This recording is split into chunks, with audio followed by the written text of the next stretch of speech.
Hello, I'm Dr. Michael Bookhardt. Come join us at our newest clinic location at Good Faith Wellness Center. We provide compassionate health care for your entire family, from virtual visits to office appointments. We're committed to providing the best care. We accept all insurances, and we provide monthly wellness plans. Let's start your family journey to a healthier, happier life. Schedule your appointment today, and remember, true wealth begins with good health. Hello, All right. Good evening, everyone, and welcome to another episode of Telehealth Tuesday, your go-to podcast for insights on modern healthcare and wellness solutions. I'm Dr. Michael Bookhardt, your host, and today we have a very, very special episode lined up for you. We'll be exploring the world of maternal and family care through the lens of two incredible doulas, a husband and wife team dedicated to supporting families on their journey through pregnancy, birth, and beyond. Excuse me. Before I go into our guest bios, I want to thank this episode's sponsors, Graphics R Chase, that's graphics _R Chase, and P5 Solutions. I want to also let you know that Telehealth Tuesday can be viewed on multiple platforms, including our YouTube channel, Dr. B TV, that's the word Dr. DOCTOR, B TV on YouTube, and also our Good Faith Wellness Center Instagram and Facebook pages, respectively. Please follow, like, share, and subscribe, keyword subscribe, to help support this program. Now, let's get to the bios. Let's talk about these two amazing people. Candace is a proud graduate of Southern University in Baton Rouge, Louisiana, holding a degree in mathematics and physics. Following graduation, she embarked on a unique journey serving as a naval officer. In 2022, Candace founded Be Well, an herbal apothecary specializing in herbal formulas that are designed to support women with reproductive health issues. Her deep-rooted desire to make a difference led her to expand her services further. Together with her husband, who is also a doula, they began offering invaluable support with fertility, miscarriage, birth, and postpartum doulas. In addition, Candace's mission is clear: to tackle the alarming maternal and infant mortality rates in Mississippi. This undeniable life purpose fuels her unwavering dedication to helping as many women as possible. Now, the other half, because we say the better half, the other half, Mr. Kelajah is a former soldier in the Army National Guard, and he discovered his passion for entrepreneurship in 2018 when he founded a cleaning business called the King of Clean. His journey into doula work began in 2020 when he and his wife, Candace, received the joyful news that they were expecting their rainbow baby. We'll let him tell you about that. This exciting news prompted Kelajah to enroll in a DONA, D-O-N-A, International Doula course, where he gained a deep appreciation for the significance of childbirth education and the vital role of support throughout the pregnancy experience. During his training, he realized a significant gap in childbirth education and support in Mississippi. With the support of his loving wife, who is also a doula, they embarked on a mission to offer assistance as birth and postpartum doulas to the women of Mississippi. And now, ladies and gentlemen, without further ado, Candace and Mr. Jackson-Shepard. Hear ye then. Hi, everyone. All right, there we go. Good evening. How you guys doing? Well, how are Doing quite you? well. What about yourself? Wonderful. It's good to see you all. What's going on today? Nothing much. Just a plain old day. Plain old day. I heard that. Yes. Yeah. Well, tell us about y'all. Let's get right into it. I read the bios. That's amazing information. And Kelajah, we appreciate your service. Appreciate the support. Yes, sir. So tell us about you all and anything I didn't cover in the bio, and tell us. We can start with what is a doula. Tell us what that is, please. All right. So a doula is a trained professional that is the emotional, physical, and informational support. And you have doulas for various aspects of life, have birth doulas, postpartum, fertility, adoption, bereavement, end of life. There's an array of doulas, but all of those doulas have in common that they provide the emotional, physical, and informational support to whoever they are supporting. Excellent, excellent. And how did you, interestingly, I always thought that doulas, the only ones that I was familiar with were females. So, like I said, I just read your bio to the audience, Kelajah, but is there anything else you wanted to share in addition to that, like what made you, go into? What made me go into it, I wanted to be able to assist her in giving birth to our first child.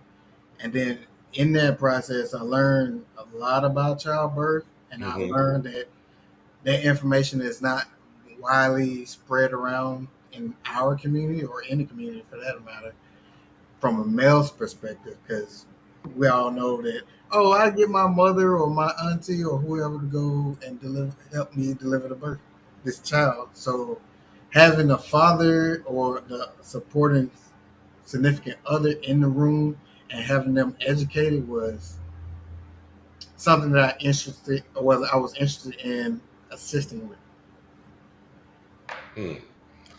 That's interesting. And how long have you guys been doing? I think what I saw 2022 was for you, Kelajah, was it? And then Candace, how long have you been doing?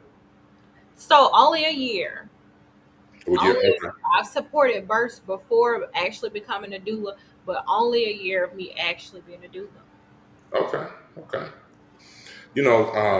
I find that so interesting. I have a cousin in Maryland who she's a registered nurse, and then she was actually the first person I heard about being a doula, and that was probably maybe 10 years ago. So we really didn't talk much. She just went into being a traveling nurse and making all that money during the pandemic, and I didn't hear about doula again after that.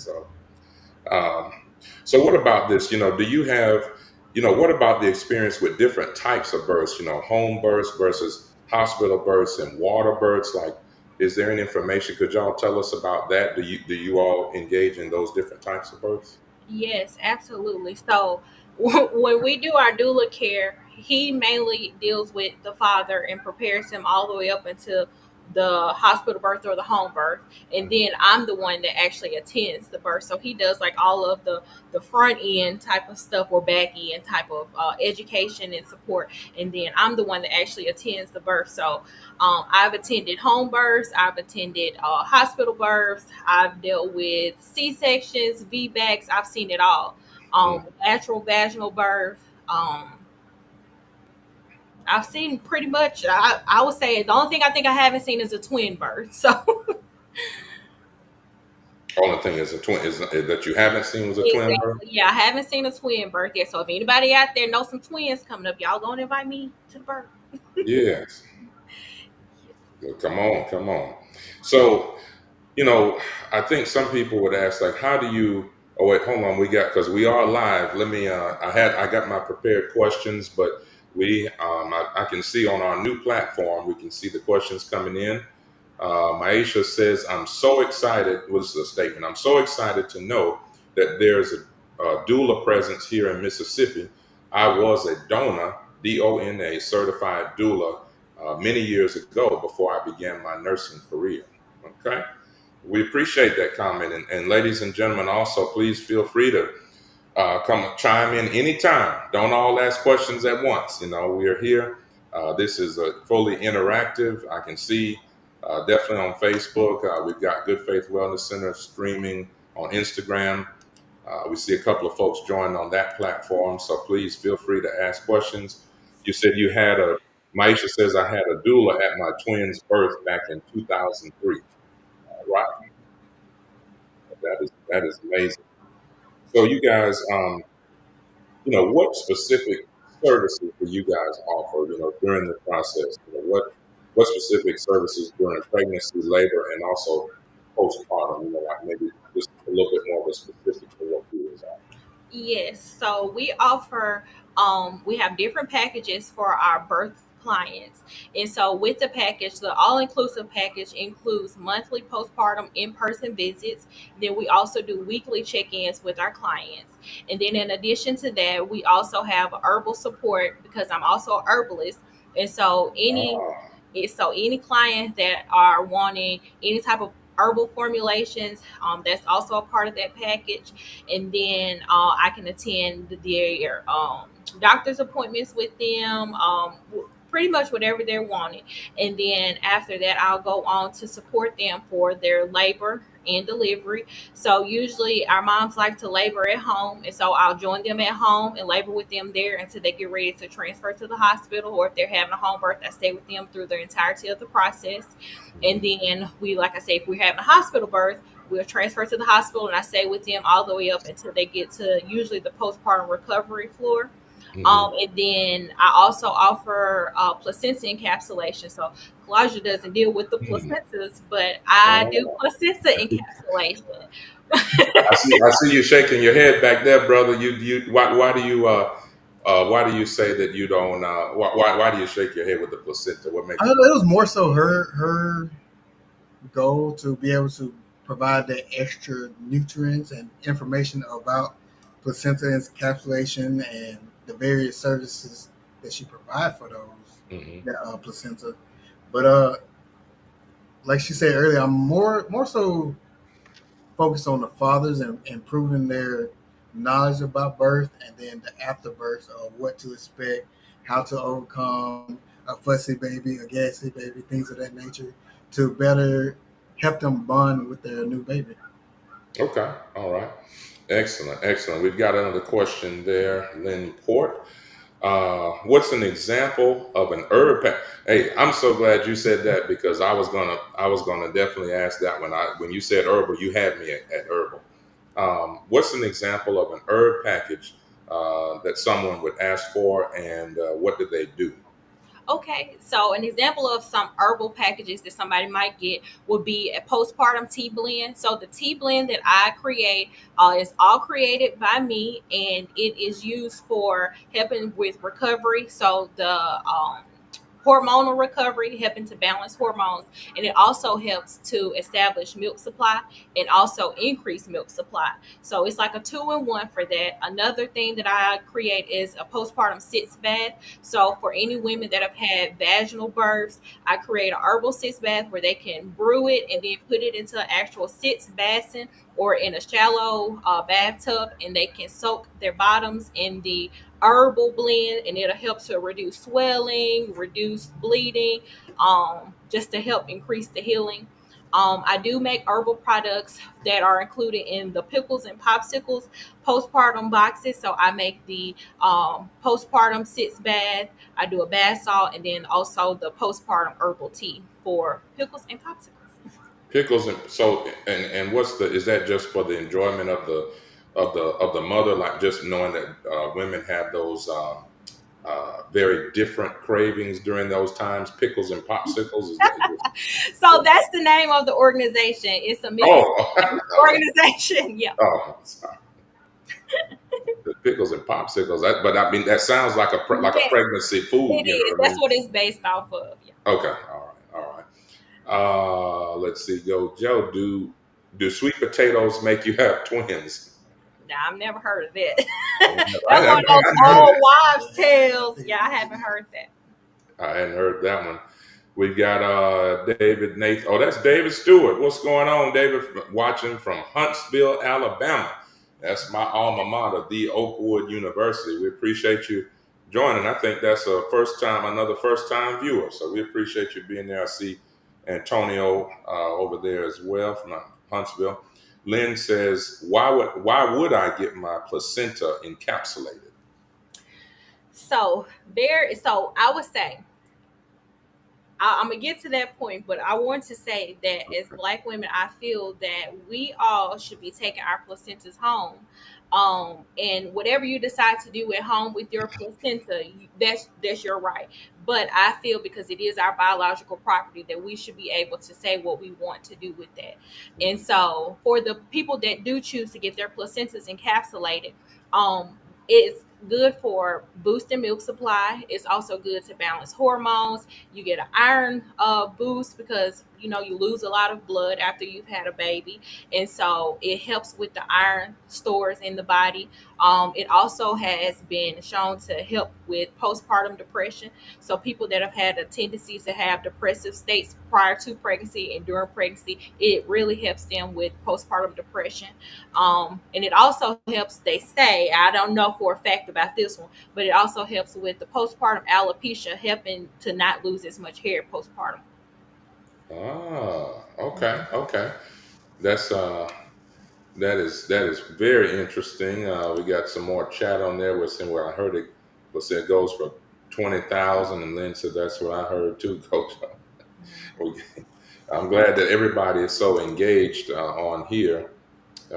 We got people in Instagram land. I don't know if they can see if anybody is looking at the Good Faith Wellness Instagram. It looks on the preview like it's.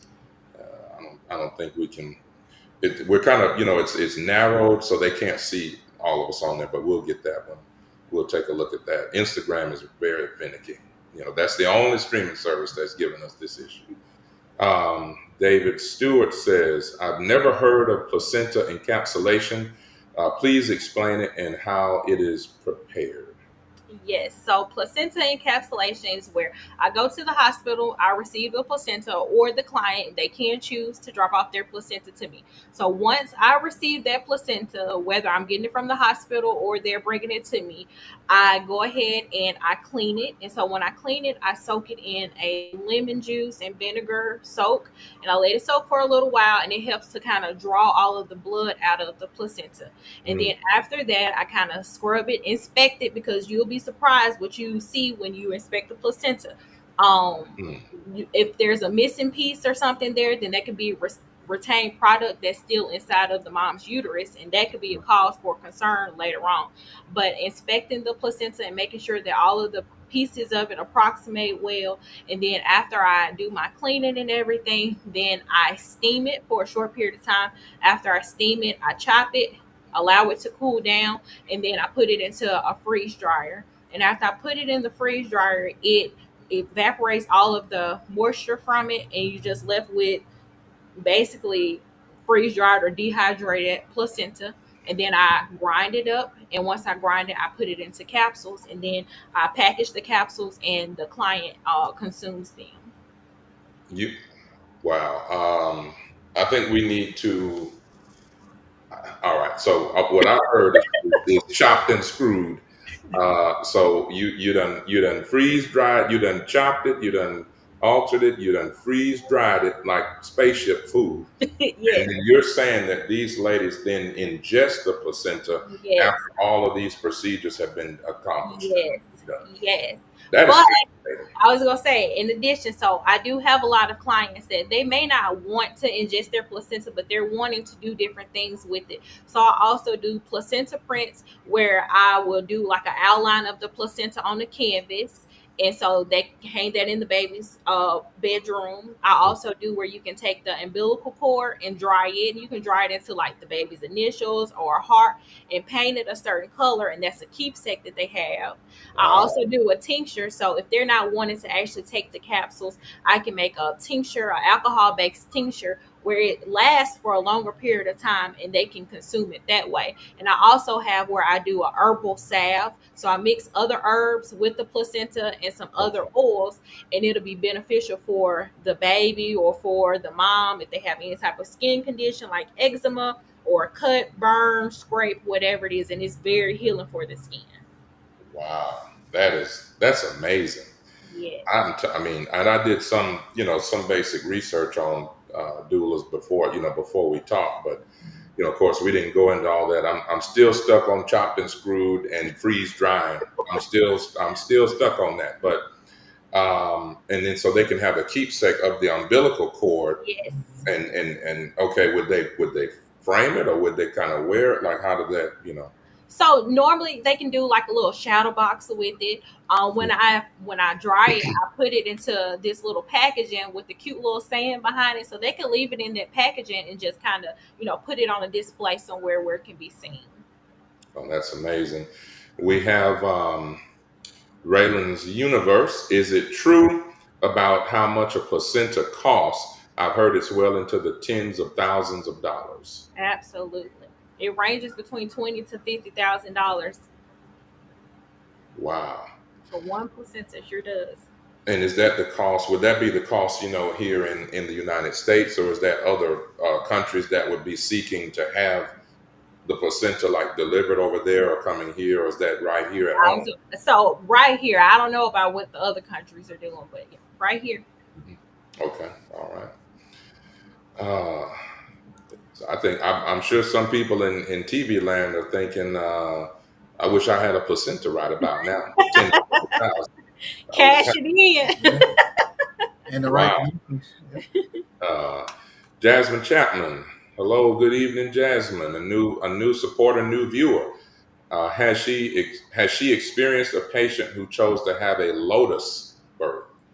I actually haven't. I haven't. All right. Yeah. Dogs eat their placentas after birth. All right. That's a fun fact. We appreciate that. David Stewart says, what is this? This interesting. That's all I can say. I see Sylvia Bookhardt is on there. That's my cousin. That's the Denver, Colorado crew. Shout out to them. Thank you for watching.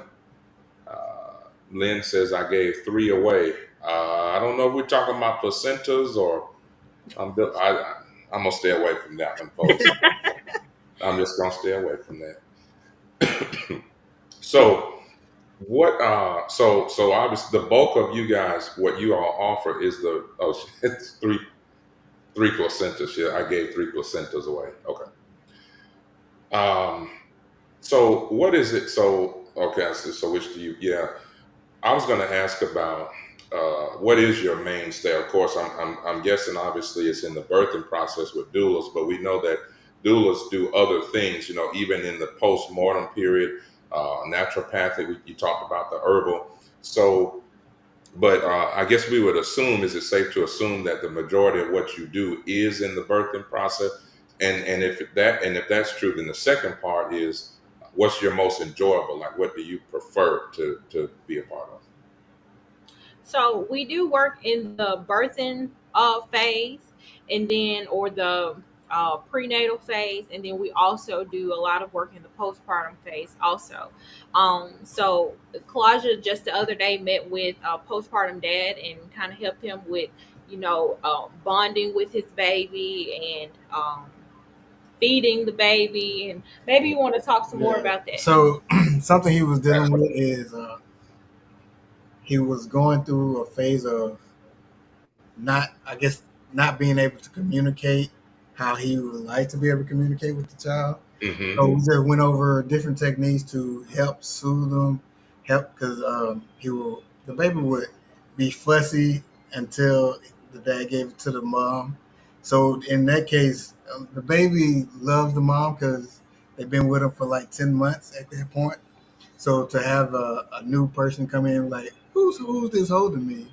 Who's this giving me the ball? So we work through different techniques to help be able to establish that bond and find the right communication cues to be able to sort out whether they're hungry, whether they're sleepy, whether they're gassy, and how to navigate that space. Oh, that's wonderful. Yeah, that's awesome, because I know a lot of times, and unfortunately in the Black community, let's just be honest, the fathers are not around, and a lot of times, certainly not, and if they are, not around during the birthing process. And then there's some men, even if people are happily married, the men just can't take it, they can't stomach it. And so, a funny story, I remember when I was a surgical tech, and this was probably 19 years ago at Winnie Palmer Hospital in Florida, and we were doing a C-section delivery, and as you all know, and a lot of the listeners know, when you're doing a C-section, the patient is awake. They have a spinal, which is basically what people think of your epidural or spinal, just a different placement, but basically you're numbed, down from a certain point, and all of that is numbed distal to that or below that. And so the woman is laying there supine on her back, and she's talking to the staff, talking to the doctor, and all that. They're saying, "Are you feeling anything? Are you okay?" And so once the baby was out and the doctor was holding it up and we're preparing to close, and the doctor, takes the picture and hands the baby off, the dad and anesthesia is like, look, make sure you don't stand up. You got that curtain because obviously the woman, is exposed and open. She is open, the uterus is open, and all that. And there's a lot of blood loss. Not a lot, but there's blood loss and different things. So that's why they caution the gentleman or whoever's with the person, don't look over the curtain. And I remember more than one gentleman. He stood up. He said, "Man, I'm so proud. That's my boy right there." And he forgot. He stood up and said, "Baby, you see, that's my boy." He stood up, and literally, the guy got lightheaded. He started bobbing and weaving, doing like this, and they had to catch him right before his head would hit the floor. He had to go to the ER. Yeah. He wasn't prepared. Yeah. It is a very graphic sight for someone who new to it. Yep, absolutely. But I think that's wonderful, to highlight the fact that, for the gentlemen out there that want to be a part of this beautiful process, that you can help them, with that. Is that something that you guys do? So do you pull the gentleman aside? Like, do y'all have, simultaneous, like with the husband and wife there, or do you normally start with that by pulling them aside and giving them a rundown and then bringing them back in? It's a mixture of both. It's really catered to the individuals themselves. Like in a prenatal process, we go through the education as a group, and then as time goes on, I meet with the dads and we discuss game plans, concerns, any information that they are lacking or wish to know about. Yeah. And then in the postpartum era, we sit together and go over things that they're experiencing at that point. Absolutely. Just real quick here, like I said, I'm monitoring all these platforms. I see on our Instagram, Good Faith Wellness. I still see in the preview side, it's kind of, the view is not the best right there. So we see the Atlanta hair doctor and some other people have joined.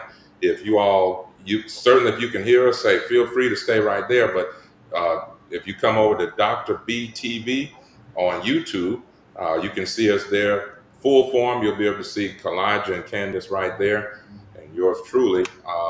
Or on our Facebook, Good Faith Wellness Center, our Facebook page as well, or my personal Mike Bookhardt on Facebook. Your viewing experience might be a little better. I see attorney Don Bookhardt, one of my other cousins, my favorite cousins up in Denver, Colorado. Thank you for watching, and congratulations to you as well for being honored in city of Denver for all your great work up there. Lynn says, my husband really had a hard time connecting with each of my kids because I nursed all three. What can be done in this case? So in that case, it depends on how you nurse him, but if you doing a mixture of breastfeeding and bottle feeding, you can allow the father to do the bottle feeding, so that way they can have the time and rocking and feeding, and that baby can get that skin to skin bond with the father. And then other things, allowing them to change the diaper after the baby's been fed, or putting them to sleep, or burping them, whatever. Or even also when the baby is ready to feed, you can bring the baby to the mom. That way you still have that interaction with the child. And also, I would say it's very, very, very important, especially in the middle of the night, whenever the baby gets up to feed, that the dad is also present at that time. So that could be a good time if the baby is bottle feeding, that allow the mom to sleep and the dad kind of takes over for the bottle feeding, or the dad gets up to kind of make the mom a snack or something, in the middle of the night while she's doing that, so she doesn't have to feel alone. That's one thing we try to, instill in our clients, that it's a team effort. It took two of you to make the child. It's going to take two of you to take care of this child and get through this period together. So it's very important that they both have their roles and that they stick to doing what they're supposed to do, Absolutely. I think that's so important to highlight that, because, I have a private and personal conversation with people all the time about the role, especially in the African American community, the role of men and women, and especially when they're at the level of husband and wife. And I think for all the wrong reasons. And, we can go into all that another time, but society and TV and social media highlights all the time that you see the family, especially the Black family, you see the fathers, absent. And although that is true, again, I just want to highlight the fact that we are also emphasizing and supporting the need for the Black father to be there. That's so important in our community, and I just feel like it's not highlighted enough. So we appreciate you for that. Let's see. Raylan, how do you all feel about co-sleeping?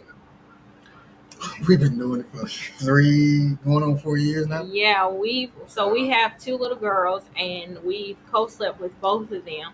But I say, co-sleeping is all about the state of the parents. And so if you can do it safely, where you have a bed that's not too soft, you don't have a lot of plush like pillows or blankets or anything that can, obstruct the baby. Yeah, And if nobody is inebriated, no drinking, no drugs or anything like that, and everybody is fully aware at that time, when they go to sleep that, I may be having to wake up to take care of this baby, where you're not falling into a deep sleep. I feel like it's best, and especially for moms that are breastfeeding, it's very important for that mom to have that baby in the bed with her, because it helps for the baby, but it also helps the mom because she's not having to get up to try to nurse. She can just lay there and nurse on her side. But it also helps too with the baby, because when babies are first born, they have trouble regulating their breathing cycles. And so being close to a parent helps them to regulate their breathing cycle. And so the United States is really one of the only countries that kind of preaches this thing of, not co-sleeping, but other countries actually co-sleep with their young. And so I think it's very important for the development of the baby also. That's really interesting. That was a great question. And my first thought was when you talk about the co-sleeping and, even with the woman on her side, of course, from the medical perspective, we've had for years and years problem with SIDS, Yes. which is, and for those of you out there, that's sudden infant death syndrome. And a lot of times, you talked about having not a soft, so a firm mattress, trying to have the woman to lay on her side. So hopefully you're not there, and you talked about being inebriated. So people wouldn't just simply roll over on the baby. And a lot of times people wake up and the child is suffocated, which Right. is a terrible thought. But like you said, it is true that in other countries, that's highlighted big time. Like they're not, whatever they're doing over there in other places, the incidence of SIDS is not as great as it is in America. But really, I haven't heard as much about that. I mean, it certainly does still occur, but that was a significant topic, in the 90s and early 2000s. Let's see. Lily James. I know her. She birthed me. I guess you should have had a doula, Mom. But what kind of cost is involved for this service, and does insurance pay for it? Great questions. So we have different tier packages, because I feel that every woman, if she wants it, should be able to have access to doula support. And so we have different packages that range from $750 all the way up to $1,500. And our $1,500 package is a total package. It includes your monthly support, prenatal wise, your weekly check-ins, your birth support, and also includes 6 hours of postpartum time. And so we have that. And then for the insurance side of it, we don't take insurance, but there are some organizations that do take insurance.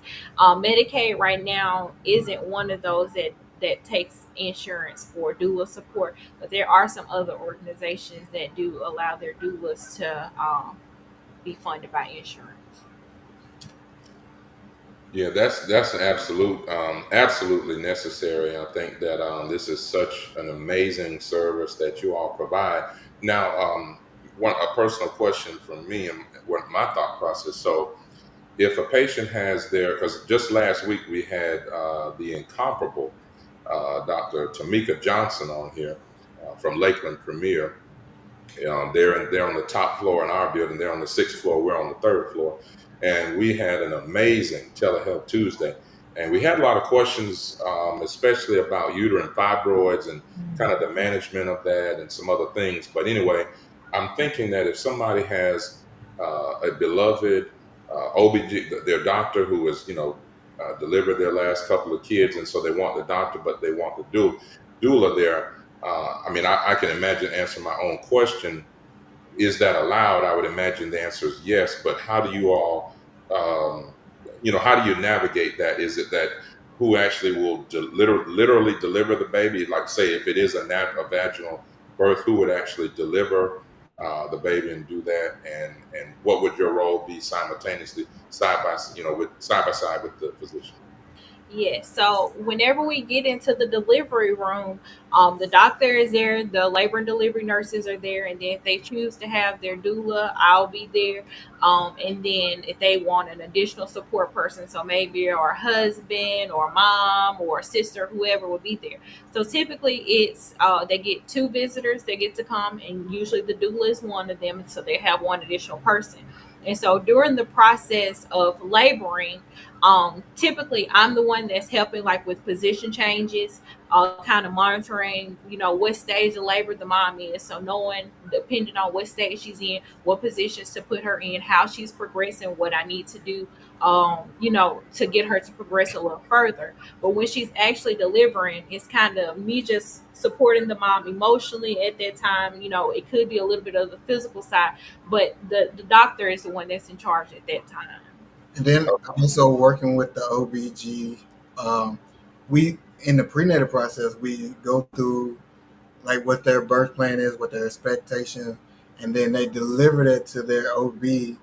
And also another key point is building that bridge between the OBs and the doulas. So once we're in that space, everybody works together to support the birthing mother. And I would say too, it's not just bridging the gap with the doula and the OB, but it's actually the whole entire birth team. So also bringing in labor and delivery nurses, also whoever may be there, assistant, whoever that comes into that room, to know that we're not there to be against you or to be combative with you. We're there to help this mom, but we also are here to kind of support you also in this process. So I wish more people realize that, it really is a team effort. And it's like you have all these different positions on the team, and it's the same way with, birthing a baby. You have all of these different supporting actors that are all important in their own way. Absolutely. And it's a it's definitely a team-based approach, and that's what I try to tell my patients, and especially when I do hospital work. um, a lot of people will say, well, well, you the doctor, you tell me. And I say, well, I can very easily do that, but I say, that's not that's not my philosophy of practice. It's certainly, it's, what you said, and that is, just like you all have your expertise, I have mine, in family medicine. And then when we're in the hospital taking care of very sick and complicated patients. And so when the family member says, well, Dr. Bookhardt, what would you do? I certainly give my opinion, and I say, well, this is medically the objective data and the evidence supports this. This is now, if this were my mother, this is what I would do.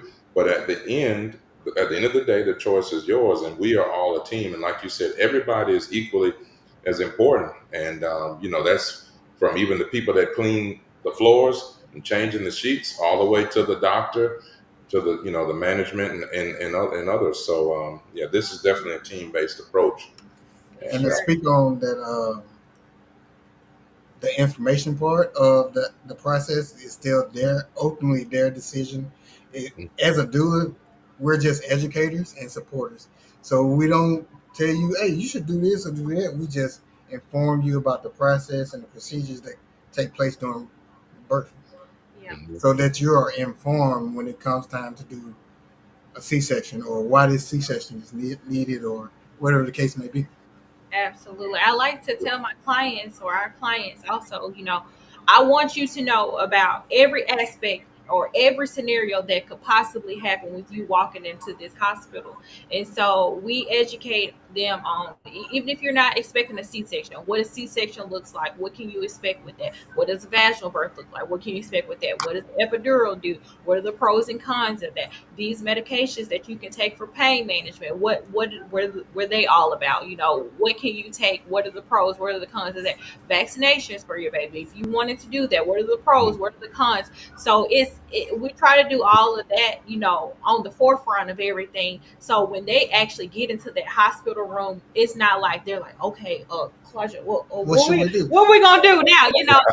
It's like beers in the head, like Exactly. So I want them to already know and have an idea, because not only do you have your birth plan, but I want you to have that knowledge also. So if the nurse or the doctor says something to you that you don't agree with, you can say, hey, like, I don't agree with that. We didn't discuss that. I know this to be true. This is what's evidence based, but you're telling me something different. So for them having that knowledge on the forefront of it, it allows them to be empowered, because they know what's going on, and you just know what's going on. And so we're there for the forceful backup. So if anything happens, that goes against them, or they're not supported on their wishes or what they're wanting, and it's not deemed medically necessary, then we're there to say, hey, well, they're not wanting this, so we're supporting this client.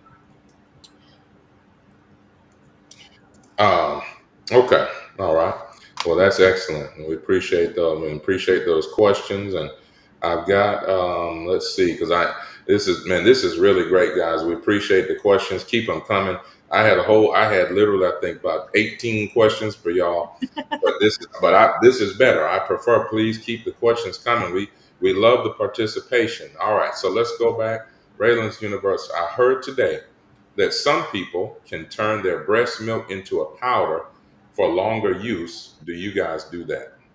we did it with our first child. We still got him in storage, but yeah, the same process she did with the placenta encapsulation. You just freeze dry it, and it stores for how much longer? Oh, Like so basically, indefinitely, when you freeze dry any food item or liquid or whatever it may be, Mm-hmm. it's just like how you said, like the Martian food or the The MREs spacecraft food. that the military uses, and so it gives it such a longer shelf life. So Raylan's Universe. This is something that I'm looking into getting into in the near future. A service that I'm looking to provide is turning breast milk into freeze dry powder milk. So it will basically act as like a formula substitute, but instead of it being formula, it's dry breast milk that you reconstitute with a little bit of water, and then that frees up so much, because my fear when I had my first was losing my breast milk that I had in the freezer. If the electricity were to go out, or we had a hurricane that came through, I did not want to lose all that milk that I worked so hard to pump. And so I started researching different things, and I found out about freeze drying. So I ended up turning my own. I experimented with my own self and my milk, and I was able to turn it into powdered milk, and it works just fine. There was a time when I was waiting on my milk supply to come in with my second baby, and I had that freeze dry milk, and so I was able to use that freeze dry milk that I had to give to my baby, and I didn't have to worry about losing it in the freezer. Wow. Yeah, you ain't have to lose none of that. Yeah. You ain't have to lose it at all. That's the economical, the Sam's Club way of. Um, all right, let's see. Another great question. I've heard that doulas, yeah, this is the one I mentioned postmortem care earlier, but yeah, I've heard that doulas can help with end of life care too. Is that true? It absolutely is. It sure is. So we don't do end of life care, but there are some doulas that specialize in end of life, and they kind of do the same process: the emotional support, the physical support, and the informational support of helping either themselves. So it could be you're directly supporting someone who's at the end of their life, or you can be supporting a family member that's close to the person that's at the end of their life, and kind of walking them through the process of what to look for, and just kind of having someone to hold your hand through that process. That's awesome.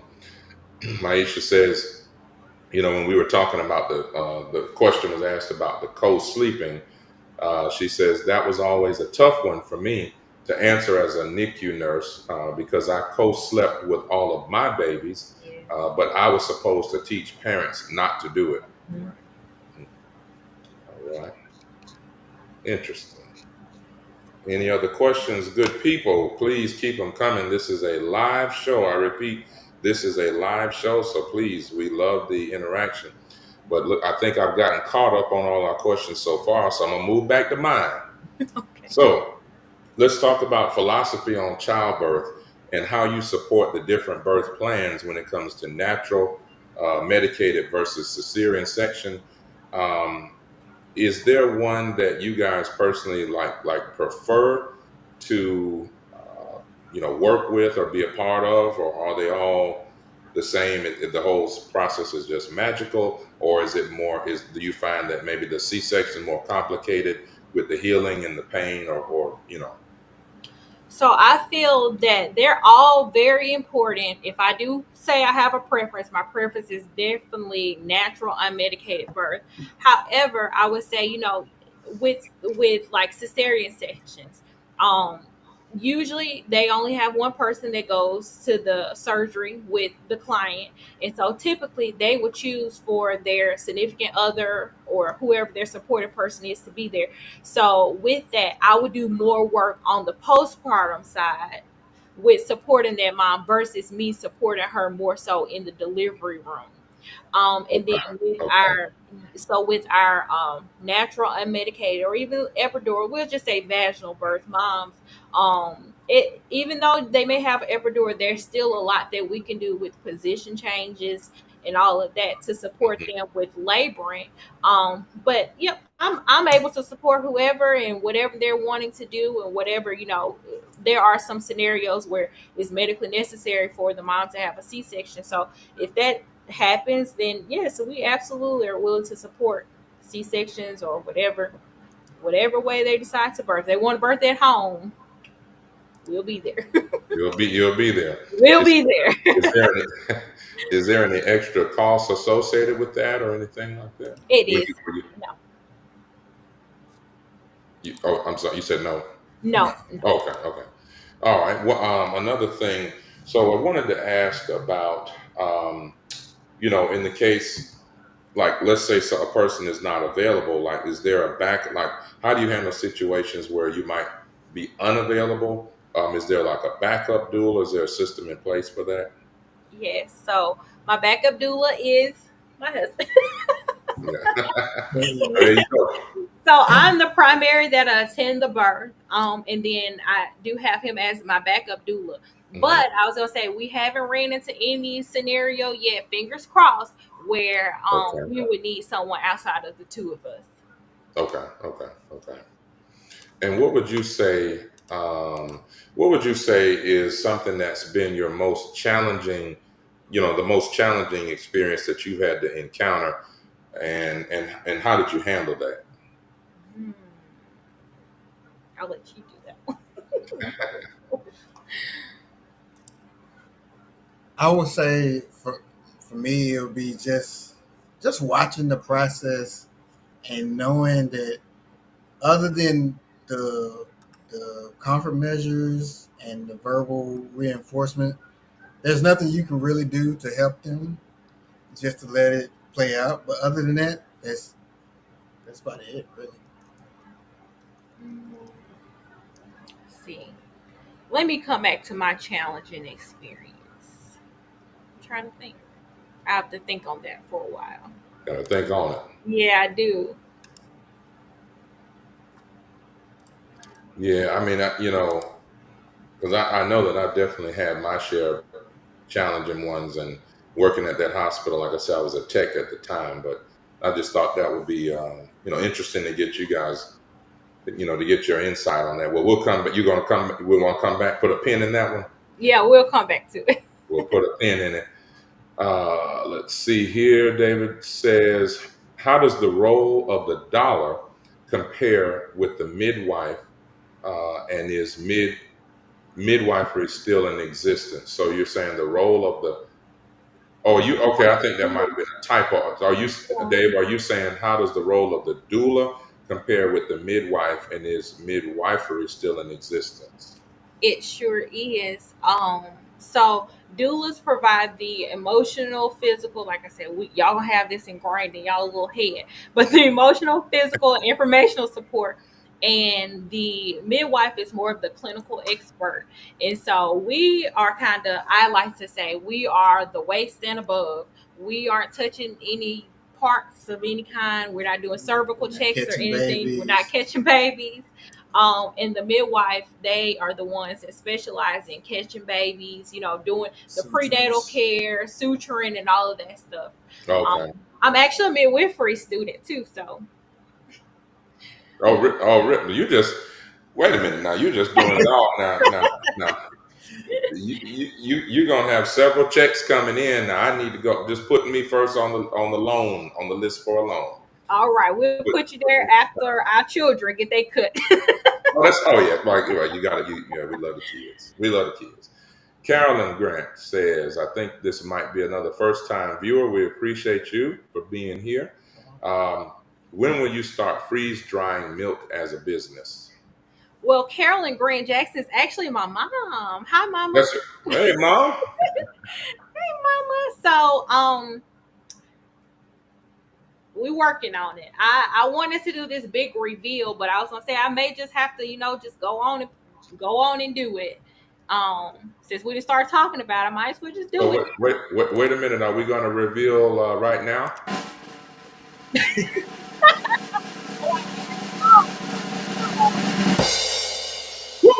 Be Well is now offering a new service, and the new service is freeze drying breast milk. Freeze drying. Can you say that one more time? Say it one more time. Freeze drying breast milk. And that's a new service that Be Well. It sure is. It allows you to preserve your breast milk so you don't have to worry about a hurricane coming through and destroying your freezer stash. Great down. Lord, thank you, Lord. And when is this going to start? When will this be active and available? I guess today.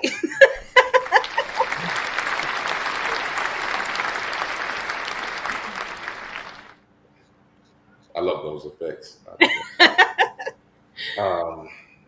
David said that's total service. Let me see. Are women receptive to male doulas? Yeah, it's the male doula is a growing population out here. I've been coming in contact with quite a few now.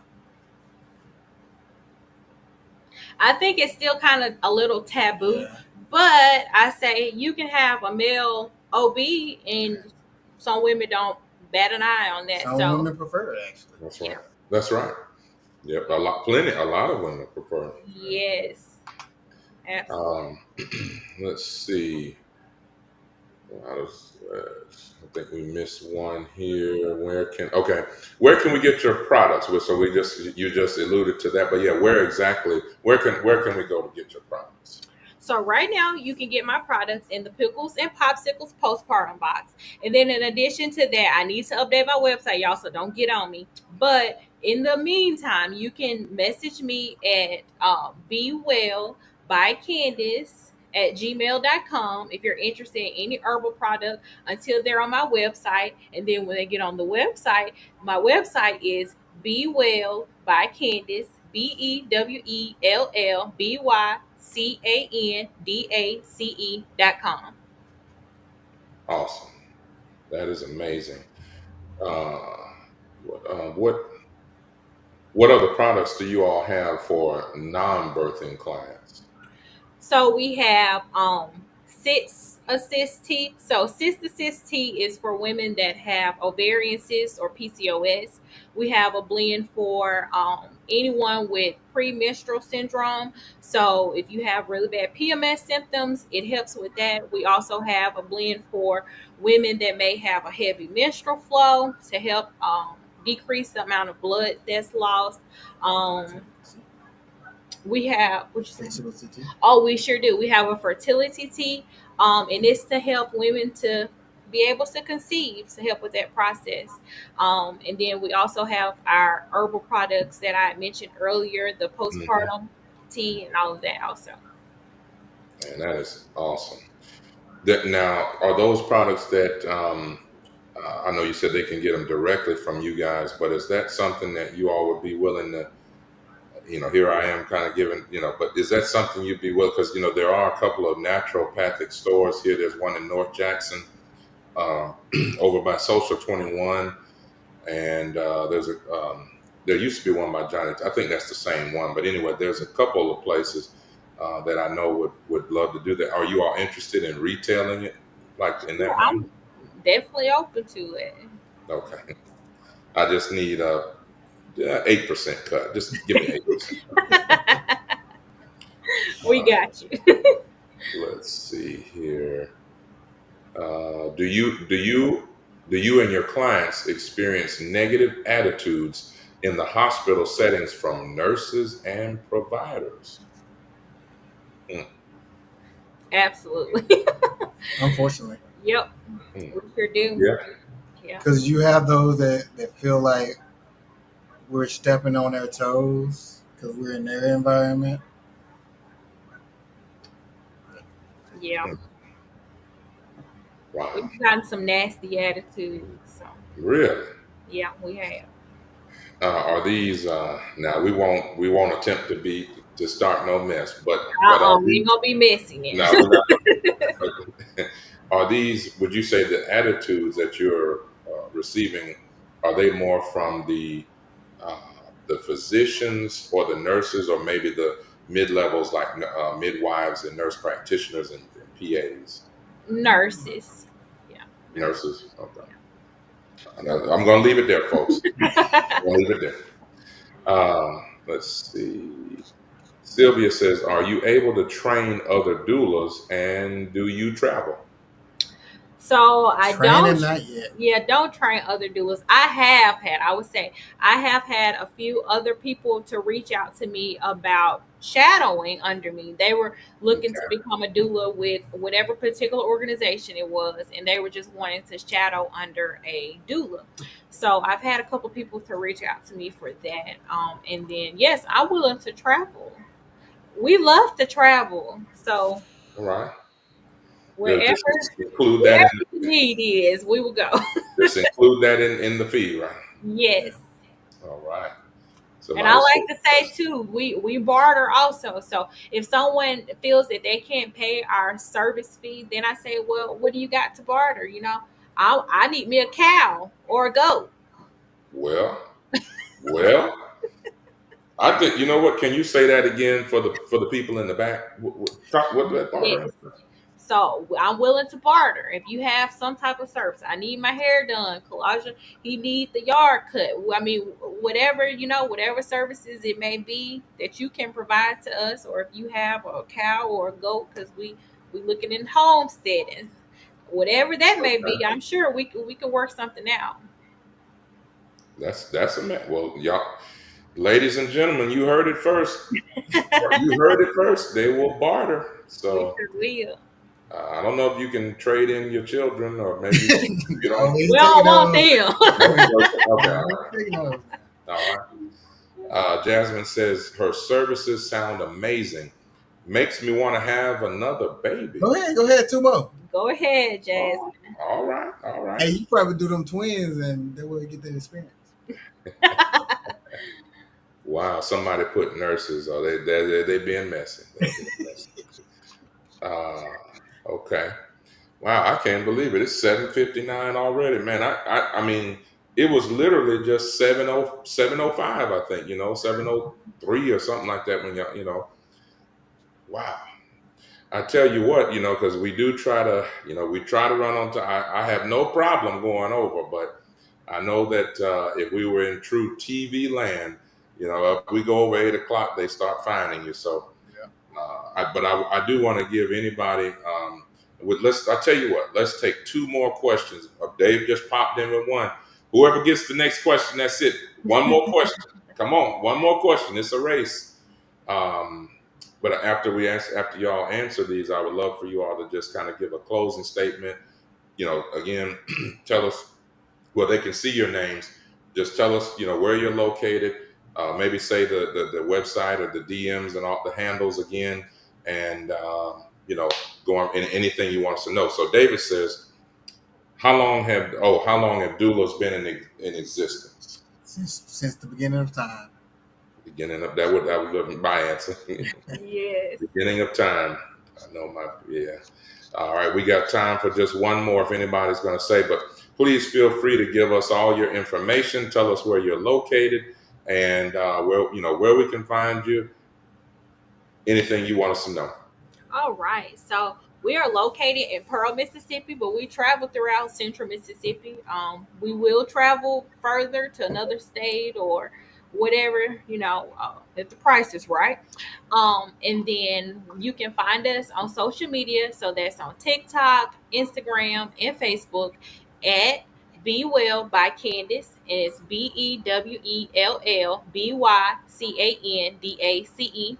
You can also email us if you are wanting to, do a consultation or anything. And that's also at bewellbycandace@gmail.com. And then you also can visit our website, which is bewellbycandace.com. That is absolutely awesome. I want to just say thank you all so much for joining us on Telehealth Tuesday. We've got to have you back, Kelajah and Candace Shepard with Be Well. We've got to have you back. Really appreciate y'all being here. I want to say to all the viewers out there in social media land, thank you so much for watching Telehealth Tuesday. Next week, we will have the incomparable Dr. Deidre Snell, who is a board-certified dentist right here in Jackson, Mississippi. She will be discussing the link between dental health and overall health. You don't want to miss that episode. We're just going higher and higher. So again, next week, Dr. Deidre Snell. Also, we want to just put in a quick plug for Good Faith Wellness Center. We are offering our wellness plans, $99 for individuals, $179 for couples, and $229 for families of four. That means that if you don't have insurance, nobody has a reason to not see the doctor. These plans mean that you can come and see us an unlimited amount of visits for the same price. It's just a one-time, it's a monthly draw from your account like a cell phone bill, and this is unlimited time. Now, that's not a substitution for actual medical insurance. That is not medical insurance, but in terms of primary care access to us, unlimited visits. Go to goodfaithwellnesscenter.com to see that. Also, lastly, we want to put in a big shout out to WAPT News. We were with them this morning early, and we had our COVID survivor. You can go to Dr. B TV on YouTube to see that. We did go live while we were filming with WAPT with the young lady that I saw in the hospital 4 years ago, where we gave convalescent plasma to. She has a fantastic story. That might have already aired today, I think at 5 or 6 p.m. news, maybe to 10 p.m. or first thing in the morning, so you can see that.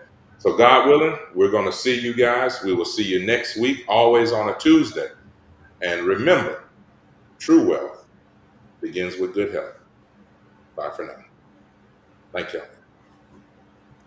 Hello, I'm Dr. Michael Bookhardt.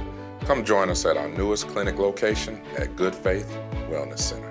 We provide compassionate health care for your entire family, from virtual visits to office appointments.